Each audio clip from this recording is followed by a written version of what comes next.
Épisode 2, Journal 1.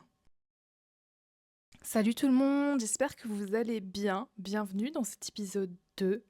Je suis très contente de pouvoir continuer ce podcast. J'essaye d'être un peu plus présente sur les réseaux. J'espère que ça se voit. Mais je vous avoue que c'est encore un peu compliqué de trouver mon identité, qu'est-ce que je peux poster, des idées. Je ne suis pas la meilleure influenceuse du monde, mais je fais de mon mieux. Aujourd'hui, on fait un épisode un peu plus sympa, un peu moins lourd. Où je vais juste vous parler un peu de ma vie finalement. Qu'est-ce qui se passe en ce moment, comment je vais, comment je gère ce début de podcast. Je pense que c'est important parfois de faire le point sur ses émotions. Vous êtes un peu comme dans mon journal intime finalement et je vous ouvre les pages. Faites-vous plaisir, vous avez tous les gossips de ma vie aujourd'hui, là, maintenant. Donc n'hésitez pas à prendre un petit verre de thé, de chocolat chaud, tout ce que vous voulez, de vin chaud, hein, c'est bientôt la saison. D'ailleurs j'espère que vous allez bien parce que c'est vrai qu'il fait froid, il fait gris, les journées raccourcissent. C'est vraiment pas le meilleur moment pour se sentir pleine de vie et d'amour, mais ça va aller. N'oubliez pas de commencer à prendre de la vitamine D. Écoutez, moi en ce moment, je sais pas trop si ça va bien ou si ça va pas. C'est un peu compliqué. J'en ai déjà un peu parlé, mais je suis au chômage, d'où le fait que j'ai plein de temps pour faire un podcast. C'est un peu compliqué parce que j'ai pas forcément des choses à faire tous les jours. Je me retrouve très très souvent dans mon lit à scroller sur les réseaux sociaux pendant des heures et je pense qu'on est un peu tous dans ce cas-là aujourd'hui. Et c'est vrai que j'ai pas trop de discipline. Il y a un moment où j'en avais un peu plus, mais j'avais aussi plus de choses à faire. On est dans une société où souvent quand tu sors, il faut payer. Et c'est vrai que je suis vite tentée d'aller acheter une petite sweet treat pour me récompenser d'être sortie, alors qu'en fait, je pourrais totalement m'en passer. Et donc c'est vrai que je sors pas trop de chez moi et c'est pas très bien, pas très bon. Et puis j'ai arrêté le sport aussi depuis quelques mois parce que c'est dur de trouver une routine quand vous n'avez plus de repères vraiment dans les jours. C'est vrai qu'à un moment, j'avais quand même une amie avec qui j'allais souvent au sport, j'avais un cours de pilates le mardi, ou alors j'avais un objectif comme faire un 5 km. Et là, j'ai plus rien, j'ai plus aucun objectif, et donc c'est vrai que c'est un peu compliqué. J'essaye doucement de m'y remettre. Cette semaine, j'ai réussi à faire 2 petites séances de sport. J'ai essayé de recommencer le sport il y a 2 semaines, sauf que j'ai eu un énorme rhume, et du coup, c'était assez compliqué parce que je ne pouvais pas courir. Mon nez ne voulait pas coopérer. Et donc là, c'est vrai que cette semaine, j'ai fait 2 petites séances de sport, mais je vous avoue que j'ai mes règles, donc c'est une horreur. C'est une douleur. Toutes celles et ceux qui ont des ovaires récalcitrants, on est dans la même team. Le chômage, c'est un peu compliqué, surtout que du coup, j'ai emménagé dans mon nouvel appartement le 1er octobre. Donc au début, j'avais quand même beaucoup de choses à faire parce que je reviens de France. Donc évidemment, changer de pays, parce que là, je suis en Belgique. Ça demande énormément de démarches administratives. Et donc c'est vrai que j'ai été occupée les 2 premières semaines. Et là, j'ai plus grand chose à faire. Et je vous avoue que cette transition études-travail, elle est assez dure pour moi. Et je m'y attendais pas forcément. C'est vrai que dans un monde parfait, je m'imaginais avoir un job dès que je sors des études. Je me suis dit qu'il y avait un master, que j'avais fait un bon stage, que ça allait aller, que j'avais de l'espoir. Et je vous avoue que là, j'ai plus grand chose. C'est vrai que j'ai pris un gros risque en prenant un appartement alors que j'ai pas de revenus. Et je vous avoue que c'est ce qui m'empêche de dormir la nuit la plupart du temps. Parce que si vous savez pas, je reviens d'un échange aux États-Unis. J'avais rendu mon appartement dans ma ville française avant de partir en échange. Et quand je suis revenue, j'avais plus d'appartement. Je devais aller vivre chez mes parents. Et vous imaginez bien que vivre chez mes parents, ça me demande énormément de force et d'énergie mentale que je n'ai pas souvent. Ce moment de transition études-travail est arrivé à un moment où aussi j'envoyais une lettre à mes parents pour leur dire la vérité, comme quoi j'avais été violée par mon frère. Et c'est vrai que là, je suis à un point où je me dis, est-ce que j'ai bien réussi à intégrer ce qui était arrivé? Comment je me sens face à la situation? J'ai aussi changé de prénom durant ces 5 mois de transition et j'ai pas forcément pu le fêter parce qu'à ce moment-là j'étais chez mon papa et j'avais pas l'impression que c'était bienvenu que je le fête. Alors que pour moi c'était une célébration de fou, surtout que ça coûte cher. Enfin, je voulais quand même faire un gâteau et mettre mon prénom dessus en fait. Un name reveal, je sais pas. C'est toujours une idée d'ailleurs, je pense que je vais le faire. Parce que même 5 mois après, en fait, j'ai le droit. Changer de prénom, c'était une étape super importante dans ma guérison et je pense que j'ai le droit de le célébrer. Et donc dans tout ça, la transition études-travail, le fait de révéler le secret, changer de prénom. Il y a aussi revenir d'échange aux États-Unis parce que c'est une expérience qui est tellement pleine d'émotions, une expérience tellement forte que c'est vrai qu'en revenir, c'est parfois un peu dur. Surtout quand du coup tes journées passent d'être aux États-Unis avec tes potes, faire plein d'activités incroyables et là tu te retrouves au chômage à rien faire de tes journées. Et donc c'est vrai que c'est un peu compliqué là tout de suite, mais ça va aller. J'ai espoir que ça va aller et je me dis que j'ai déjà été dans pire situations. Et à la fin, ça a été. Comme je vous avais dit dans le dernier épisode, j'ai eu un entretien. Et je pense que c'est important que je le raconte ici parce que c'est drôle et pas drôle pour moi. Mais c'est vraiment une erreur stupide de ma part. Et je pense que si je le dis, peut-être que vous ne la ferez pas, cette erreur. Donc j'avais un entretien mardi dernier et je me sentais prête. J'avais étudié pendant une semaine. J'avais même appris Excel. J'avais regardé des cours sur YouTube pour apprendre Excel. J'arrive là-bas. Comme c'est un travail au ministère, il y a une espèce de mini concours pour pouvoir y rentrer. Et donc, il y a un cas pratique. Le cas pratique, super facile, tranquillou bilou. J'arrive à l'entretien d'embauche avec le jury. Je me rends compte que j'ai pas étudié pour la bonne offre d'emploi. C'est une erreur simple et débile, mais ça m'est arrivé. C'est un peu compliqué d'expliquer comment j'ai réussi à me tromper. Je cherchais tellement profondément dans l'internet pour avoir une offre d'emploi que j'en ai trouvé une de 2023. Je croyais que c'était une qui était toujours d'actualité et donc j'avais fait ma lettre de motivation pour l'envoyer jusqu'à voir que c'était une offre d'emploi qui était de 2023, donc j'ai évidemment rien envoyé. Sauf que j'ai gardé cette lettre de motivation et j'ai trouvé une autre offre d'emploi qui, elle, était d'actualité, qui avait presque le même intitulé que celle que je venais de trouver de 2023. Quand on m'a envoyé le mail pour me dire que j'avais un entretien, j'ai voulu reprendre les offres d'emploi, sauf que j'ai repris la mauvaise offre d'emploi. Oui, celle qui était périmée. Est-ce que pendant une semaine que j'ai étudié et que j'ai relu cette offre d'emploi, j'ai été jusqu'au bout de la relire et j'ai vu que c'était celle de 2023 ? Non. Mon excuse, c'est que j'avais un gros rhume. Mais en fait, non, c'est juste... c'est une erreur. L'erreur est humaine. C'est très dur, surtout dans ce genre d'erreur où vous voulez un job et vous allez à un entretien et c'est pas le bon job. C'est une erreur vraiment débile. Mais comme dirait un moine bouddhiste que j'aime bien écouter, il faut rire de notre petite stupidité. Faire une erreur assez stupide, ça veut pas dire que vous êtes stupide. Ça veut juste dire que vous êtes humain. Soit la madame des ressources humaines, elle avait pas l'air très choquée de ça, et elle m'a demandé si je voulais continuer, et on a continué l'entretien. Est-ce que ça m'a coûté des points ou pas ? Je ne sais pas, parce qu'ils ont vraiment une grille avec des barèmes. J'ai fait la paix avec moi-même assez vite par rapport à ça. En vrai, ça me faisait vraiment rire. Je me dis, j'ai vraiment étudié une semaine pour le mauvais emploi. Mais en même temps, il y a des trucs positifs, c'est que déjà, j'ai une autre expérience des entretiens d'embauche. Et en plus de ça, j'ai appris Excel, et Excel, c'est quelque chose qui te demande tout le temps. C'était tout pour l'erreur de mon entretien d'embauche. Vous imaginez bien que je n'ai pas eu le job.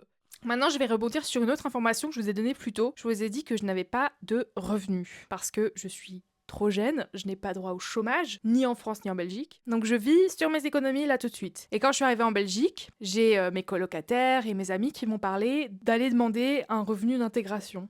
Donc c'est un revenu qui t'aide à pouvoir quand même vivre, manger, payer ton loyer en attendant de trouver un job. Au début, je voulais pas trop parce que j'avais l'impression que ce n'était pas pour moi et que j'allais prendre des aides à quelqu'un qui en avait plus besoin que moi. Alors que je n'ai pas de revenus, donc il n'y a pas plus besoin que ça, j'ai pas de revenus. Donc c'est-à-dire que je stresse, je ne dors pas parce que je stresse, et que mes économies, elles m'auraient pas duré tout le temps. Et puis j'avais aussi envie de garder des économies, parce que j'ai des chirurgies qui arrivent pour mes dents, qui vont me coûter cher, donc je voulais avoir de quoi mettre de côté et pouvoir me soigner correctement. Ou passer le permis, parce que pareil, ça aussi c'est quelque chose que j'aimerais bien faire dans l'année à venir. Je sais pas si c'est mon ego que j'ai dû mettre de côté, mais je me suis dit, bon, va voir. Au pire, ils te disent que non, t'as pas droit à l'aide, et c'est pas grave.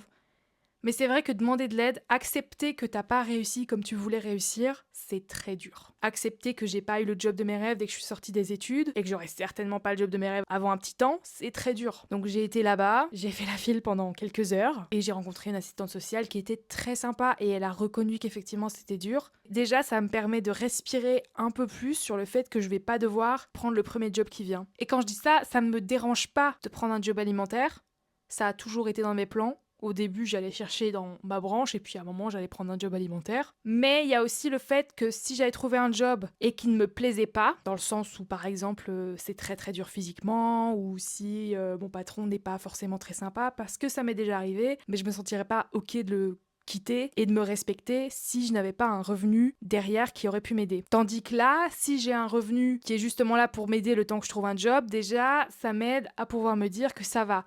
J'ai une bouée de secours, c'est dur de demander de l'aide, mais parfois, ça peut vous soulager tellement. Et dans ce sujet de se sentir un peu raté, de ne pas avoir de job alors qu'on espérait, c'est vrai que c'est dur à naviguer et on a souvent, en tout cas, moi c'est mon cas, une version un peu romantisée de la vingtaine qui est très probablement liée à celle qu'on voit sur les réseaux sociaux avec des personnes qui partent en vacances tout le temps, qui ont du fun avec leurs amis, qui vont boire un verre, qui ont un job, qui ont un bel appartement, une voiture. Eh ben c'est pas toujours comme ça et c'est ok. Et c'est vrai que je m'en suis pas forcément rendu compte tout de suite. C'est quand j'ai vu des vidéos sur Instagram qui parlaient de déglamouriser la vingtaine. Vraiment de dire ce que c'est finalement. C'est ouais, t'as pas de job, t'as pas de voiture, t'as parfois un appartement en location qui est en plus en colocation. Et c'est ok. Chacun a son rythme et tout ira pour le mieux.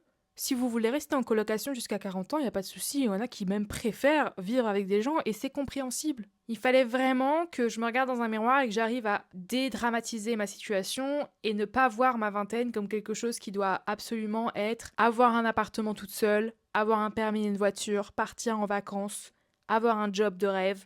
Parce que c'est pas ça la vérité. La politique est très compliquée en ce moment.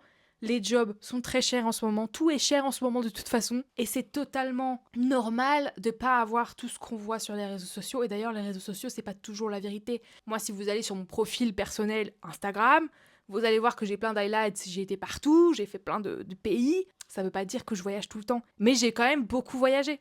Et ça, j'en suis très reconnaissante. Mais en attendant, à côté, voilà, j'avais pas forcément tout le temps une vie de fou. On le sait tous ça parce qu'on fait tous pareil, on poste que quand on fait des choses intéressantes sur Insta, mais en même temps, quand on va voir les autres personnes, ce qu'elles postent sur Insta, on va avoir une espèce de FOMO et de se dire « Ah non, mais moi je fais vraiment rien de ma vie ». C'était tout pour ma dédramatisation de la vingtaine. Je trouvais ça très important à faire. Je connais pas forcément l'âge des personnes qui m'écoutent, mais je pense que c'est aussi valable pour n'importe quel âge en soi. La vie adulte, c'est pas forcément ce qu'on voit dans Bridget Jones ou n'importe quel autre film. Je sais pas pourquoi c'est toujours Bridget Jones qui vient dans la tête quand je pense à la vie adulte. Je pense que tout le monde a un peu à un film qui est la définition pour eux de ce qu'est la vie adulte. En revenant sur le sujet de la colocation, j'ai eu une fois une colocation dans ma vie quand j'avais 18 ans et que j'ai juste emménagé, et c'est vrai que j'ai remarqué que j'adorais être seule. Des années après, j'avais pris un appartement toute seule et c'était le pied. Je faisais ce que je veux quand je voulais, je me baladais toute nue. C'était le rêve pour moi. Quand je suis arrivée aux États-Unis et que j'ai vu que j'allais dormir dans une chambre avec quelqu'un, qu'on avait 9 mètres carrés pour vivre à deux, je vous avoue que j'ai très vite déchanté. Et c'est vrai que ça m'a aidé à me dire que la colocation, finalement, c'est pas si mal parce qu'au moins, t'as ta propre chambre. J'avais besoin de mon cocon à moi et de mon petit espace à moi et je ne l'avais pas. Même les douches, elles étaient très peu privatives. Donc c'était compliqué d'avoir son petit moment à soi. Et donc là, je suis en colocation avec 2 hommes et je trouve ça très important à dire. Parce que vraiment, partager mon espace privé avec 2 hommes, même moi quand je le dis aujourd'hui alors que ça fait 1 mois que je vis avec eux, je n'y crois pas. Entre agressions sexuelles et viols, qui ont toujours été commis par des hommes, je vous avoue que les hommes inconnus, je suis pas plus fan que ça, bizarrement. J'ai quand même mon petit espace toute seule la plupart du temps, mais par exemple, la porte de la salle de bain ne se ferme pas très bien. Donc on peut pas la fermer à clé et on doit juste la mettre contre. On voit rien, mais il y a toujours cette peur qu'ils ouvrent la porte et en fait, d'habitude, je ne peux vraiment pas me laver ou aller aux toilettes si la porte n'est pas fermée et d'ailleurs, j'ai toujours besoin de vérifier 2 fois si elle est bien fermée à clé. Et ici, je ressens pas ce besoin. Je sais déjà qu'ils savent quand je suis à la douche parce que tu peux voir la lumière en dessous de la porte, mais ils me font sentir en sécurité. Je sais pas ce qui me fait sentir en sécurité avec eux, mais c'est juste un sentiment que je ne peux pas expliquer mais qui est là. Et ma psychologue m'a dit, peut-être c'est un signe que vous guérissez. Et j'aime bien quand j'entends ça.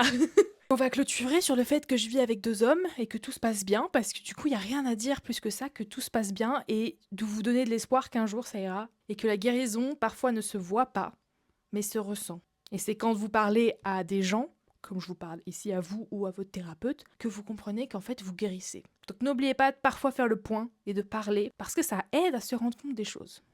Dans tout ce schmilblick de chômage, de revenir d'échange, d'avoir des problèmes avec ma famille, je dois vous avouer que j'ai peur de la dépression. J'ai déjà eu une très grosse dépression dans ma vie quand j'avais 16, 17, 18 ans et je n'ai pas envie d'y retourner.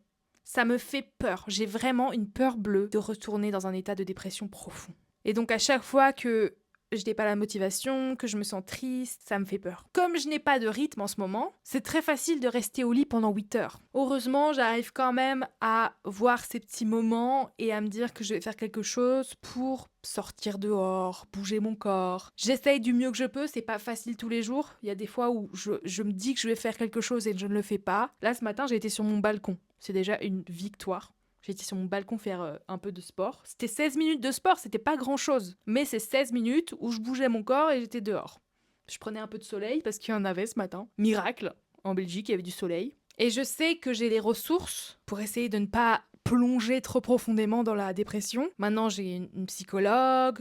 Je sais que je peux aller chez des psychiatres, je sais de quoi mon corps a besoin, les petites choses qui me font toujours plaisir. Donc c'est vrai que c'est un peu plus facile et j'arrive aussi à voir les mécanismes de déprime qui me disent qu'il faudrait que je fasse quelque chose pour ne pas tomber plus profondément. Je pense que c'est un bon conseil que je peux vous donner, c'est essayer de trouver ces petites choses qui vous font plaisir. Ça doit pas être un truc énorme, aller à Disneyland, non, ça peut être juste aller me promener 10 minutes et entendre le son des feuilles mortes sous mes pieds. Ça peut être aller au cinéma toute seule, voir un film. Ça peut être peindre, dessiner, toutes ces petites choses qui vous font sentir bien, qui prennent pas forcément trop d'énergie et trop de temps. Par exemple, moi, le sport, ça me fait sentir bien, mais c'est vrai que pour l'instant, je me sens pas de faire des grosses séances, donc j'ai fait que 16 minutes. La semaine dernière, j'ai essayé de peindre un peu, mais pas trop longtemps pour pas que ça m'énerve. Lire aussi, ça m'arrive, donc j'essaye de lire des livres un peu plus intellectuels que mes romances de d'habitude, mais c'est vrai que moi aussi j'ai envie de lire mes petites romances de Noël de temps en temps. Et ça me fait du bien. Bon, c'est vrai que ça me fait rester 8 heures au lit devant ma tablette, ce qui n'est pas forcément bien.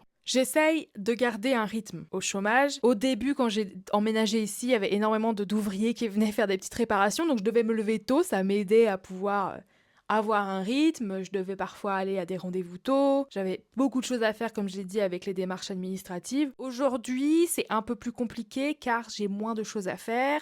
Il n'y a plus personne qui vient réparer des choses dans mon appartement. J'ai plus trop de rythme. Je le perds petit à petit. Comme j'arrive dans une nouvelle ville, je connais pas non plus les endroits où j'aimerais bien aller. À Amiens, là où j'habitais pour mes études, je savais quel café j'aimais bien aller pour lire un petit peu, sortir un peu, c'était pas trop cher. J'avais des amis chez qui je pouvais aller. Et donc ça m'aidait quand même, quand j'étais en vacances et que j'avais pas de rythme, à me dire que j'allais sortir faire quelque chose. Ici, je viens juste d'arriver dans la ville. Je connais pas forcément, même si j'ai habité 1 an ici il y a quelques années, je connais pas forcément tous les petits coins. Et pour couronner le tout, j'ai pas envie de dépenser de l'argent parce que j'essaye de garder celui que j'ai le plus longtemps possible. Il y a plein d'activités où il faut pas payer, je pourrais aller marcher dehors. Maintenant, en plein milieu de la ville, c'est t'entends juste beaucoup de klaxons et la police, l'ambulance, les pompiers, des gens qui te regardent bizarrement, qui essaient de te draguer dans la rue. Il faut le temps que je trouve mes petits coins. Depuis 2-3 jours, là, j'essaye de refaire quelques trucs. Me regarder des petites vidéos sur comment faire du marketing de podcast, enregistrer le podcast, faire des DIY que je vois sur Pinterest, faire du sport. Je fais de mon mieux, je vous jure. Si quelqu'un qui écoute ce podcast est dans la même situation, courage. Si vous avez des petits tips pour garder un rythme alors qu'on est au chômage ou même juste pour trouver un job, n'hésitez pas à les partager. Parce que c'est vrai que c'est moi qui parle pendant 30 minutes. Vous pouvez aussi m'envoyer des DM sur Instagram, il n'y a pas de souci.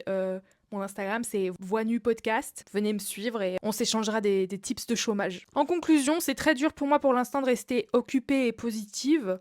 Et je pense que les deux vont aussi un peu ensemble. Le podcast, ça m'aide déjà un peu à avoir une activité, à devoir faire parler ma créativité, savoir quel post je vais faire, quel reel je vais faire, comment le promouvoir. D'ailleurs, pour l'instant, je suis en train de travailler sur des stickers avec un petit QR code, comme ça les gens pourraient tout de suite trouver ma page. Mais c'est aussi un investissement financier que pour l'instant je préfère pas faire. Mais dans le futur, peut-être qu'il y aura des stickers qui arrivent. Quand j'ai commencé le podcast, je ne savais pas forcément où ça allait aller. Je me rendais pas compte non plus de l'étape que c'était dans ma guérison, à quel point c'était important de me dire que ça y est, j'étais prête à prendre un micro et à parler à des gens que je ne connaissais pas. Cependant, depuis que j'ai commencé le podcast, j'ai aussi beaucoup plus de voix négatives dans ma tête, je vais pas vous mentir. Il y a beaucoup de voix, mais c'est jamais des voix de moi-même, c'est plus des voix de mes parents, mon frère, qui me parlent, alors que personne me parle. Mais dans ma tête, c'est vrai que j'ai vraiment les voix de mes parents qui me disent « Ah, arrête, tu joues la comédie, t'exagères. » Et c'est dur de les arrêter, donc c'est vrai que parfois, le podcast a quand même des effets négatifs, mais c'est aussi le début. Je compte pas m'arrêter, j'ai encore beaucoup de choses à vous dire. Vous avez encore beaucoup de choses à me dire, et je trouve que c'est important. D'un autre côté, je prends aussi soin de ma santé mentale du mieux que je peux. C'est important aussi. Et j'espère que vous prenez soin de vous.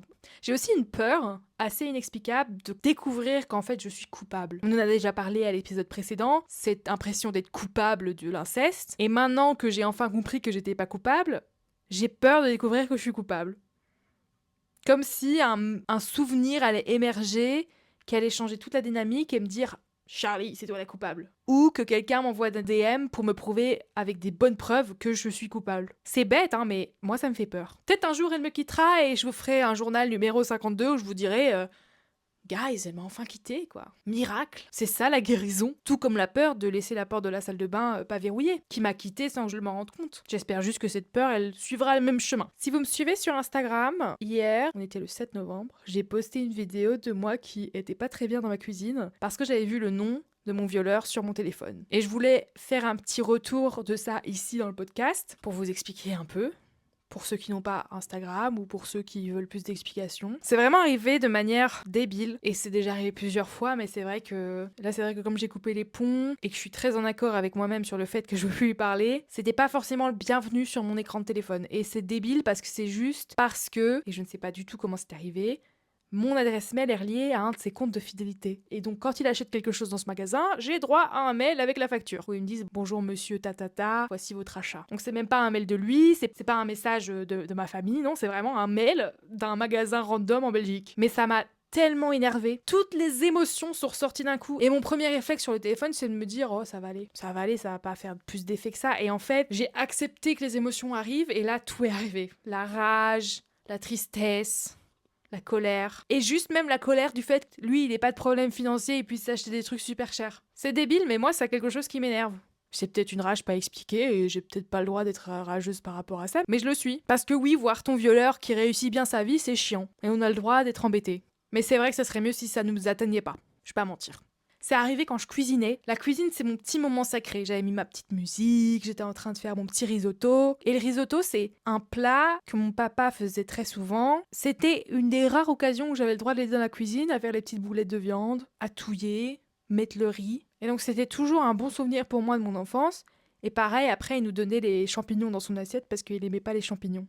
Et donc j'étais toujours contente quand il me donnait un champignon. Il y a eu vraiment une intersection entre un bon souvenir d'enfance et les mauvais souvenirs d'enfance. Et c'était un peu trop pour mon petit cœur et c'est vrai que j'ai dû laisser les émotions venir à moi. Ça m'a mis un peu la déprime pour le reste de la soirée. Heureusement mon coloc est revenu, on a papoté, ça allait mieux. Mais mon premier réflexe quand j'ai vu ça, c'est de fumer une clope. Je me suis dit non Charlie, fume pas. J'ai fumé un peu plus tard dans la soirée, je vais pas mentir, mais en général j'essaye de pas associer les mauvaises émotion avec une clope parce que sinon après je vais fumer à chaque fois que je vais être pas bien, ce qui est déjà un peu le cas, hein, je vais pas mentir. J'essaie vraiment que la cigarette devienne pas une addiction horrible. Je fume pas énormément, je peux fumer une cigarette par jour. Il y a que en soirée parfois où je vais exagérer, mais je fume pas plus que ça. Le mieux ça serait d'arrêter totalement. J'ai ce trait toxique de me dire que ça compte pas parce que je fume pas beaucoup. Je me dis aussi que je pourrais avoir pire addiction que la cigarette. C'est horrible, je suis d'accord. Mais c'est vrai que quand tu lis plein de choses sur les traumas et que tu vois qu'il y a des gens qui sont accros aux drogues plus dures ou à l'alcool, j'ai tendance à me dire ça va, moi c'est que la cigarette. C'est très mauvais, hein. Ce que je vous dis là, c'est pas à reproduire, mais c'est juste que je préfère être transparente comment moi je ressens les choses.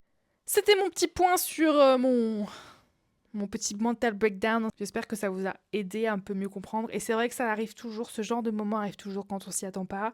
Mais ça fait partie de nous, ça fait partie de ce qui nous est arrivé. Et parfois ça vous touchera, parfois ça vous touchera pas. Ça dépend aussi dans quelle place vous êtes mentalement à ce moment-là. Être au chômage, être assez déprimé en ce moment, ça n'aide pas. Mais on est plus forte et plus fort que ce que l'on croit. Et ça va aller. Et on va tous réussir à se trouver un chemin vers la guérison. Je voulais terminer sur une petite information. Ce samedi-ci, celui qui vient le 14, il y a une manifestation du collectif Enfantiste. Je ne sais pas où vous vous trouvez, mais il y a plusieurs manifestations en France et en Belgique. Enfin, en Belgique, il n'y en a que à Bruxelles. Moi, je vais à celle de Bruxelles samedi 14h et je vous conseille d'aller suivre sur Instagram Collectif Enfantiste pour un peu voir les informations, les villes dans lesquelles ils viennent. Ne vous sentez pas coupable si vous n'êtes pas capable d'aller à une manifestation. Moi, je vais vraiment pas à énormément de manifestations parce que beaucoup de monde, ça me stresse énormément. Je trouve que c'est trop imprévisible comment une manifestation peut se dérouler pour que je puisse me sentir ok dans une manifestation. Chacun peut s'engager à sa manière. Maintenant, c'est vrai que celle-là, je me dis aussi qu'il n'y a pas énormément de monde qui vont aux manifestations contre les violences faites aux enfants. Malheureusement, les chiffres sont très bas pour ces genres de manifestations, donc je me suis dit que j'allais y aller. Premièrement parce que du coup, il y aurait pas beaucoup de monde, malheureusement, mais aussi parce que justement, je veux essayer de monter ces chiffres. Pour ça que j'amène un ami. Allez chercher vos amis et allez aux manifestations enfantistes, si vous vous sentez ok. Je pense que c'est tout pour moi aujourd'hui. Ce journal était très long. J'adore chit-chatter avec vous. C'est un peu un petit bavardage autour d'un café, sauf que j'ai rien pris à boire, donc là, je vous avoue que ma gorge est très sèche. Je vais aller boire 3 litres d'eau. N'hésitez pas à me suivre sur Instagram, Voix Nue Podcast, c'est mis dans la barre d'infos. Et Patreon aussi. J'ai un compte Patreon si vous voulez me suivre là-bas et au cas où me soutenir financièrement. Il y a plusieurs types d'abonnements. Ça me ferait très plaisir, évidemment, si vous ne pouvez pas, c'est aussi normal, hein. On est dans une crise économique. Moi, ça m'aiderait juste à soutenir un peu plus le podcast, à pouvoir commander des stickers, essayer de payer pour le promouvoir un peu plus sur Instagram. Je vais être assez transparente si un jour j'ai des personnes qui prennent un abonnement, à savoir où leur argent vont. Pour l'instant, voilà, ne vous inquiétez pas, il n'y a rien de forcé. Le podcast restera toujours gratuit, ça c'est sûr. Et voilà, bonne fin de soirée, de journée, d'après-midi, passez un bon week-end, une bonne semaine. Je ne sais pas quand est-ce que vous écoutez ça. Prenez soin de vous et n'oubliez pas que vous êtes plus fort et plus forte que vous ne le pensez. Et ne pensez pas que j'ai oublié le fun fact. Bon, en vrai, si, je l'ai oublié et je l'enregistre sur mon téléphone une semaine après. Le fun fact du jour, c'est que à l'époque médiévale en Europe, utiliser une fourchette était très très mal vu, puisque la fourche est le symbole du diable et que la religion était un pilier central dans la société médiévale européenne. Et ce sont les Byzantins qui ont ramené la fourchette en Europe, mais au début, n'essayez même pas de toucher une fourchette, sinon vous alliez être accusé d'être contre la religion. C'est tout pour moi.